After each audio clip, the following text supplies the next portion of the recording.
Jean-Marie Bigard, son père sauvagement assassiné, il raconte les détails de cette nuit de cauchemar en direct dans TPMP. Jean-Marie Bigard était sur le plateau de Touche pas à mon poste sur C8, le 13 septembre 2022.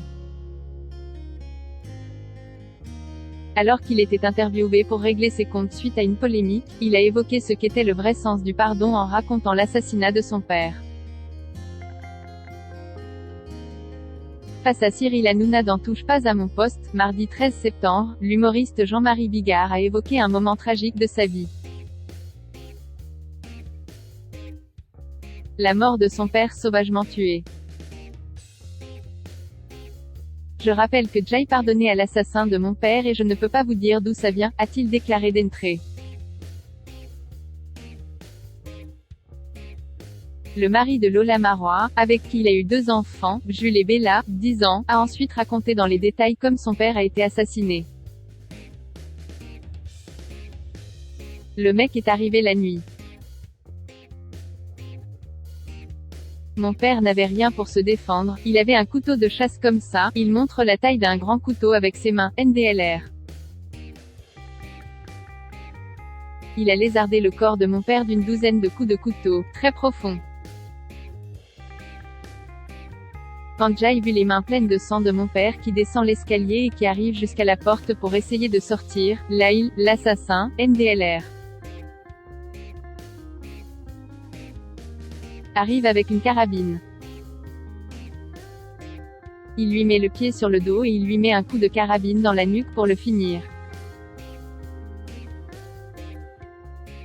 Eh bien, comment je peux vous expliquer que j'ai pardonné de tout mon cœur à ce mec? A-t-il raconté, laissant certainement plus d'un téléspectateur bouche bée. Dans l'émission Folie passagère en 2016, il était revenu sur le mobile de cette terrible mise à mort.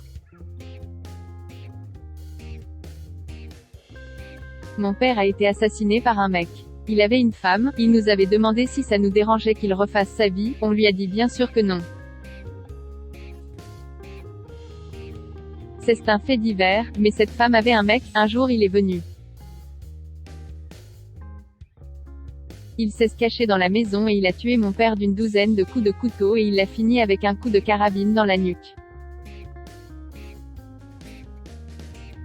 C'est assez éprouvant. C'est pas du tout pareil que de le voir à la télé, c'est pas pareil de voir le parcours, les mains, le sang sur les murs, avait-il déclaré.